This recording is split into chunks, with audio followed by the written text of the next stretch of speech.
At 7 o'clock, is everybody ready to begin?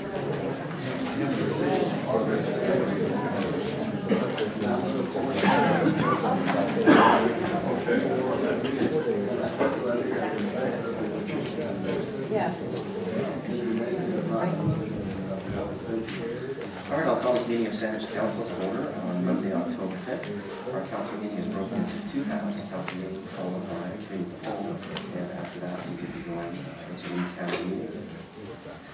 We can have public input on the council portion and on the committee of the whole portion. If you wish to speak to the Shelburne Valley Action Plan and the Rural Drive Development and Agnes Street, please hold your comments to the committee of the whole meeting. And then I call for public input, and you wish to speak to the tax exemption bylaw, the property bylaw that follows it, the RFP, and the government's review. I will call public input after we adopt minutes, and then we'll hear remarks, and then we'll continue on with the meeting. So with that, we'll start the meeting. Just ask Kurt to introduce item A, the adoption of minutes. Thank you, Mr. Mayor. This first item is the adoption of the Council and Committee of the Whole minutes of September 28th. Move their adoption, Mr. Mayor.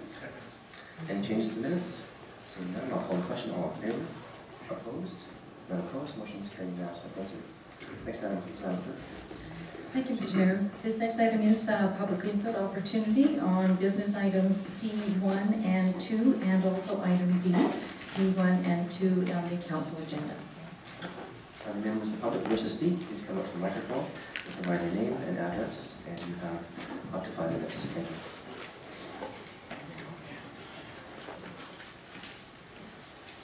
Good evening, Mayor and Council. We'll get this very quickly. Anyhow, I would like to speak on item D2, the governance review. We're very happy to, John Schmuck, 1180 Rock Street, and President of the Wider Cedar Hill Community Association. A lot of the community associations, in our chatter, we've been looking forward to this process starting. It was decided at the last election, it was 90%, whatever it was approved by. I can tell you there's a lot of community associations who want to be involved in this. You've heard through the grapevine that possibly only 2 seats will be allocated to the 11-member committee for this, but I can assure you that more than 2 associations will apply to be part of that. Community associations commit a huge number of volunteer hours to our community, and they have a lot to contribute, so please keep us in mind when the seats are being, when the seats are being allocated to 11 spots. Thank you very much. And we're very happy to see this start, so thank you. Thank you. Next speaker, please. My name is Darrell Wick. I live at 1491 Edgemont Road. I was one of the members of that first governance committee, and I have 3 comments. It was my understanding at the end of that committee meeting that the report, which you see before you, was going to be sent out to the committee members to review before it came to council. And I never received a copy, and I talked to some others who hadn't received a copy also.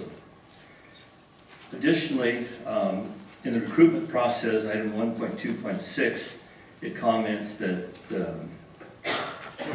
the candidates for the next committee, a report would go to council and for review and appointment of the committee members. And it was my understanding at the end of our meeting that the legislative services would shortlist the candidates to roughly 20, and then the names would be crossed off the resumes, and then the blanked out, the resumes with the blanked out names would be sent to our committee for a blind selection of the members, which then of course would go to council for approval. And then the last comment is we never saw the terms of reference. Thank you. Thank you. Next speaker, please.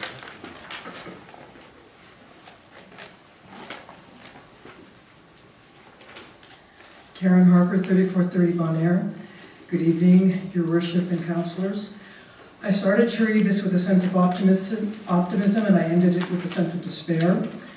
When I spoke to you last time about this very topic, and I appreciate that some work has gone into this, but when I spoke to you about this topic last time, and I would remind you that I indicated that I personally have been involved in one of the largest governance reviews this province has ever seen in pension plans, which resulted in the joint trusteeship of all the public sector plans in this province.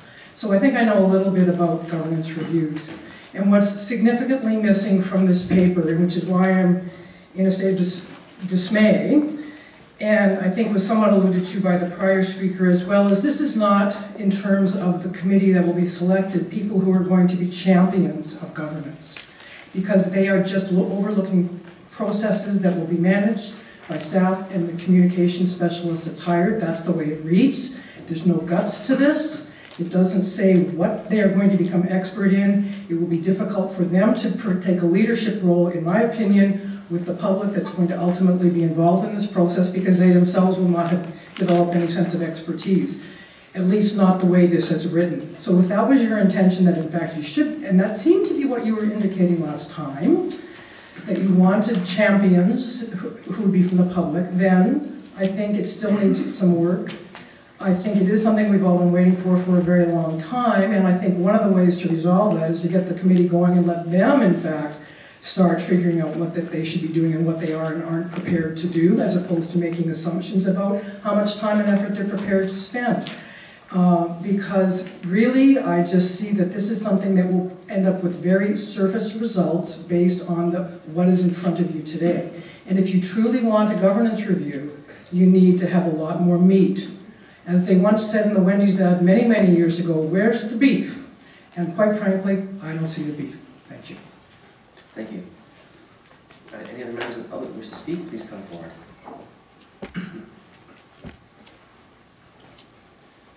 Good evening, Mr. Mayor, councillors, and the staff member. My name is Haji Charania. I reside at 757 Genevieve Road, and I'm speaking as an individual. Before I offer any opinion on this report and recommendation, I need considerable clarity, sir.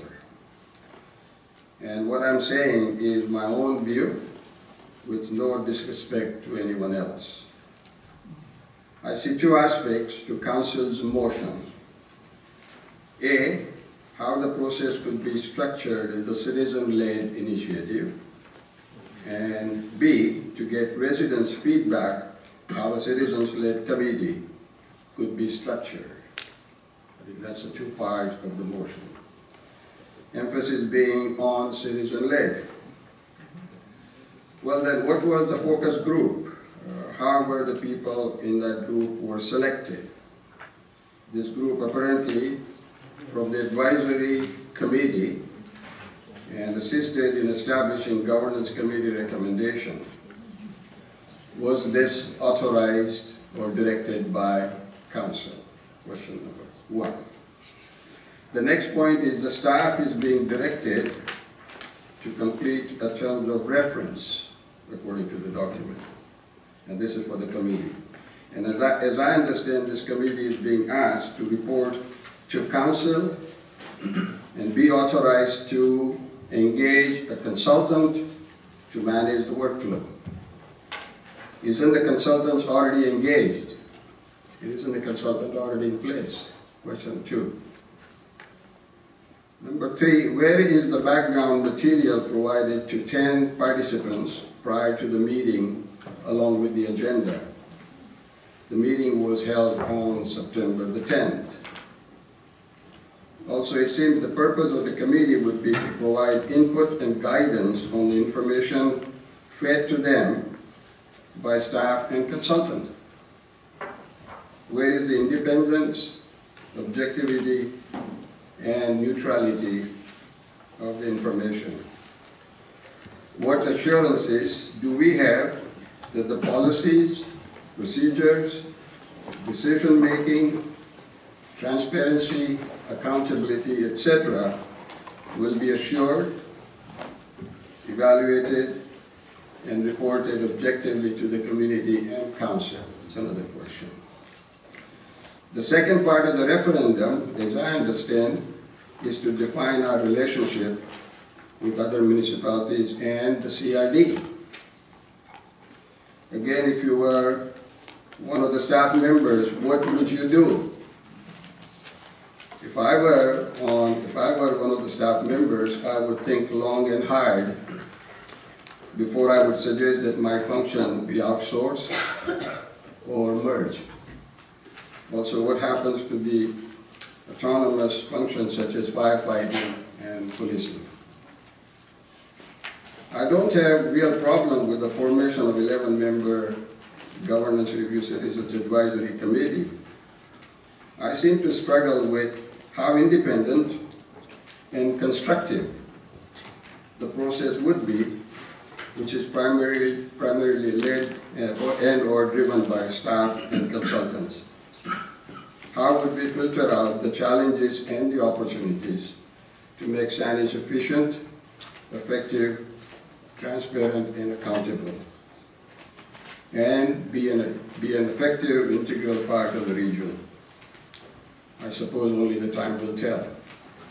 Thank you for the opportunity to speak. Thank you. Next speaker, please. Good evening, Mayor and Council. My name is Catherine Whitworth, and I reside at 4548 Viewmont Avenue. I would like to speak on the Council Agenda Item D2, Governance Review. I appreciate the opportunity to comment on this item. However, the item falls short in my personal expectations of what the Governance Review Advisory Committee would actually be doing. It appears that the committee will only be tasked with, quote, providing input and guidance to staff, consultants, and indirectly to council in relation to, quote, public and stakeholder engagement activities. The committee will only be vetting outcomes on what others are working on in terms of governance review and basically ensuring that the public is educated in knowing what that is, albeit after the fact. My personal thoughts when we voted on the last November were that the process is the meat and potatoes of the governance review would be what this committee would be undertaking. This is not the case, and it is very unfortunate to know what is actually taking place in terms of governance review. If there is any opportunity for council to provide the actual framework of the governance review, the part we are not seeing, it would be greatly appreciated. Be that as it may, the work must continue to meet the will of the people who voted for this in last year's election. Thank you. Thank you. Are there any other members of the public that wish to speak? Items C1 and 2 or D1 and 2 on the agenda? Please come forward. Calling for a second time, any members of the public that wish to speak? Calling for a third time? All right, we'll close the public input period and thank everyone who provided us with their comments.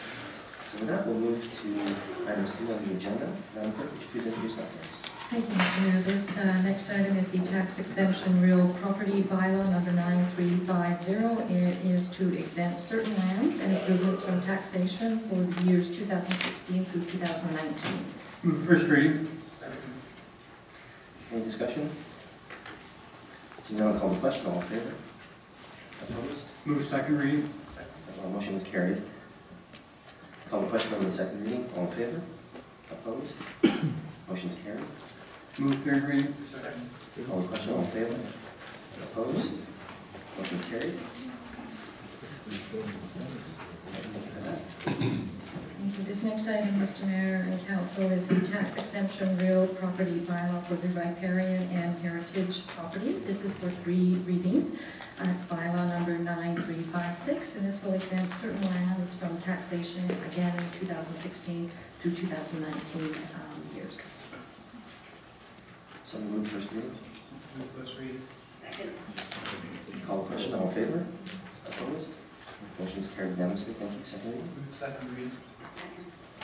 Call the question. All in favor? Opposed? Motion is carried unanimously. Thank you. Move third reading. Move third reading. Call the question. All in favor? Opposed?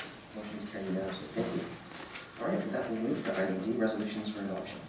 This first item is the request RFP number 2615 for project management services for the J.D. Edwards upgrade.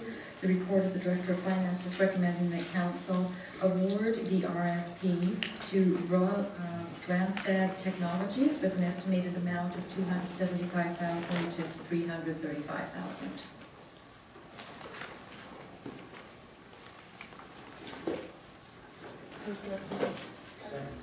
Any discussion? Councilor Bernard. Thank you, Mr. Mayor. Through you to our Director of Finance. Thank you very much. My question is with respect to the timeline and also the scope. I just was curious, presumably the J.D. Edwards implementation will be over a number of years, or the project will be over a number of years, the implementation maybe shorter than that. Just curious about the timeline for this project manager and their scope of work. Yes, through the mayor. The estimated project timeline is 15 to 16 months, and we hope to commence in mid-October. And then project management is as much an art as it is a science, but I wondered, we're buying project management services from the Randstad Technology, so could you tell me a little bit about what comes along with that? Certainly, again, through the mayor, we are in essence hiring an experienced project manager, so we're getting a person to run us through this significant project, someone who has extensive experience in doing J.D. Edwards upgrade projects. Thank you. I was thinking more in terms of, are we getting a project manager, a project analyst, as a project reporting through our senior management team? That was kind of the thing I was thinking of. In essence, it's the project manager and the full suite of services. This is, as I think you understand, a very complex, lengthy process. So the list of deliverables from this contract is quite long. It's extensive and quite detailed. So we can provide you with that information, but I don't know that. Yeah, that's okay. I don't mean specifics on the deliverables. The final thing, more for the benefit of those in the crowd who see the value of the contract, it's probably proportionate to the value of this rather significant information system change. Could you just kind of put that in context for us? Certainly. And again, through the mayor, the total estimated budget that's in the financial plan currently is $1 million for this upgrade. So this is just the first portion of that amount. That completes the questions, Mr. Mayor. Thank you very much. Thank you, Councillor. Councillor Haynes. So just a few more points of clarification, please, Ernestine. So the project is in the 2015 budget for 275,000 to 335,000 range. The project's going to take more than a year, so do we expect to go into 2016 budget to top this up? And if the whole budget is $1 million, this is 1/3 of that. Can you just talk us through that, please? Yes, through the mayor, the total amount was budgeted in 2015, so that's allocated. This is the first portion that, this is the first step, so this is the amount that we know at this point. The remaining, and we're not going to spend obviously, so we will spend a small portion of this in 2015. The remainder of the budget, because it comes out of a capital reserve, just gets carried forward. So this is the entire, the $1 million is for the whole lifespan of the project. It hasn't been divided up between years in the financial plan. You'll see that when the 2016 financial plan comes forward, the amount remaining will show the 2016. When we talk about a project manager, then is there an assembled team and resources? Councillor Murdoch led the question towards that. What is the bundle of goods that we're purchasing here? Could you just talk us through that so there's a bit more clarity? Certainly. So, again, we're hiring a specific person, but because it's a company such as Randstad, they are a significant size company, so there are a bunch of resources that are available to support that project manager.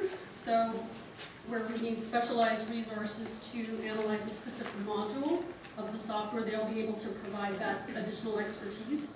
So they have this whole support team behind them, other experts who have specific knowledge about the software to support them. So they run us through current state and the capabilities of the new software, mapping over from what we currently have to best practice with the new software, where business process changes are appropriate, where the business processes we currently have in play are appropriate and we don't need to change them. So because the current software that we have, the last upgrade was in 2006, there have been significant changes to the software. So it's an appropriate time to do a full review of how we're using it and ensure that we are using it to the fullest of its capability.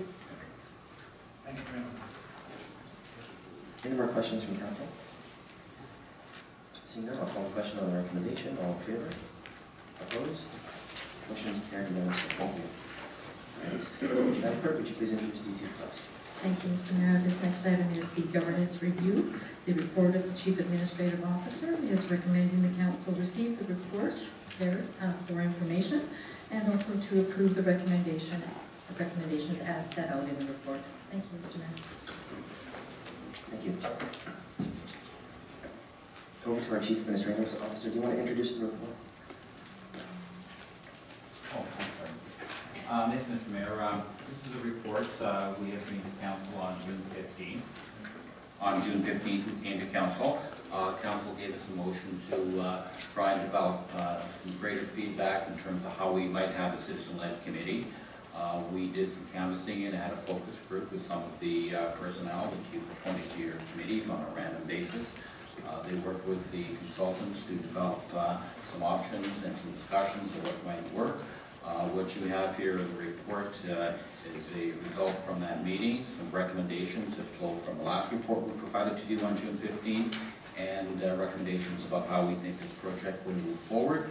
I've certainly struggled with this in terms of issues, and I know council wants to move forward. I've heard tonight, for example, from the delegations, there's concerns about the report being too specific, other comments about it being too general. So what we've tried to do here is set out and work with council's objective, which is to have a citizen-led committee. We're recommending there be 11 persons, that those persons be selected directly by council, and that they be provided directly with the resources and the ability to have to work with the consultant to both develop their own agenda and to work on an ongoing basis with a period of time to deliver this report on an intermittent basis to the district council.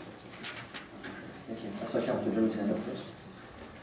Thank you, Mr. Mayor. Through you, Darrell Wick stood up at Mike and indicated that as a member of the focus group that helped to work towards this report, there was an expectation of things coming back to them prior to the report coming to council.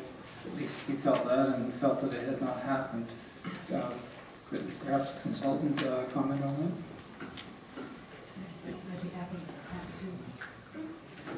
through you, Mr. Mayor. Yes, Councillor. Could you introduce yourself, please, to the audience? Try again. Thanks. Yes, certainly. I think the Mayor just would like you to give your name to the audience. I'm sorry, this is Linda Allen from City Spaces Consulting, who worked with us for the report. Yeah, thank you.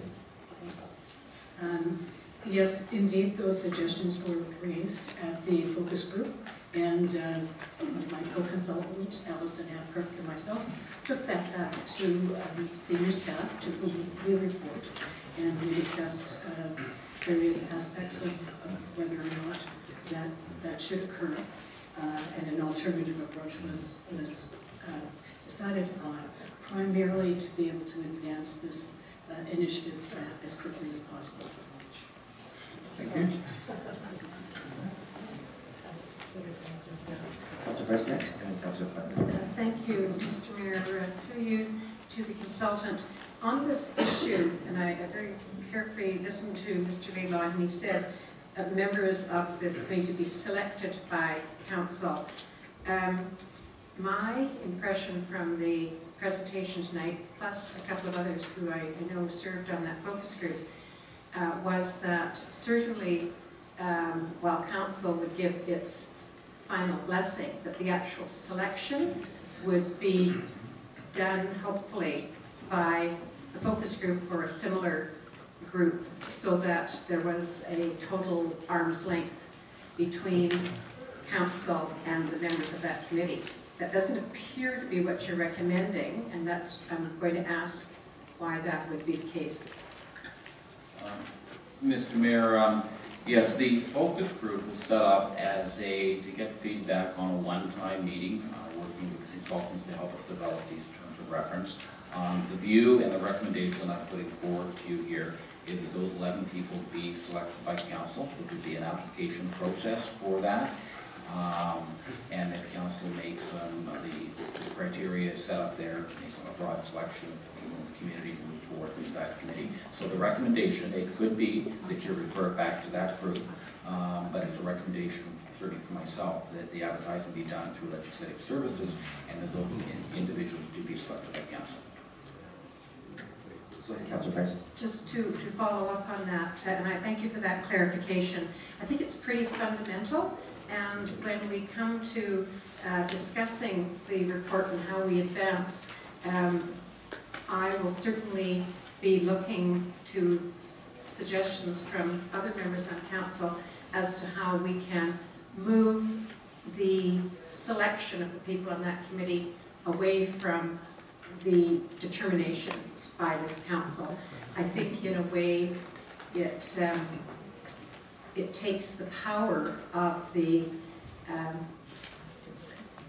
fact that these are people who are not currently involved in the governance of this community. It takes some of that thrust away. So wait to hear some other discussion, but that's one point that I would be wanting to pursue. Councilor Platt. Thank you, Mr. Mayor. Through you, a question to either our CAO or to our consultant guest tonight. On section 1.2.6, where it says proposed terms of reference, and for the benefit of the audience, Mr. Mayor, it's okay, I'll just read it out rather because people don't have it in front of them. Please go ahead. It says, prior to adjournment, it was agreed that the consultants would prepare a draft of the terms of reference, taking into account the input received at the meeting. Quote, and I'm not going to read the whole thing, but just the first couple sentences. The principal purpose of the Governance Review Citizens Advisory Committee is to provide input and guidance to staff, consultants, and council regarding public and stakeholder engagement during the governance review. So my question to you is, who said that? Like it's been presented as a quote that the purpose is to provide input and guidance, not to lead the governance review. So when I see quotation marks, I think someone said that. Maybe I'm misunderstanding. Yes, through you, Mr. Mayor. Yes, Councillor Plant. The quotation marks actually refer to the draft terms of reference. So the first quotation mark was the beginning, and that goes through right to The very end. Page 19. Thank you. So then the follow-up question, am I right to understand that the synthesis takeaway from this focus group was that they were more interested in providing input and guidance rather than leading the governance review. Absolutely. And to some extent, we were a bit surprised by that. But all these individuals that participated have also been some short-serving, others long-serving members of advisory committees here in Saanich. And they really felt that trying to take on total leadership would be a very difficult role for a volunteer committee. And their advice, almost to a person, was make sure this focuses on giving our best advice from a broad group of representation from the municipality to be able to best set forward a robust public communications and participation process. But secondarily, and it's also noted here, a second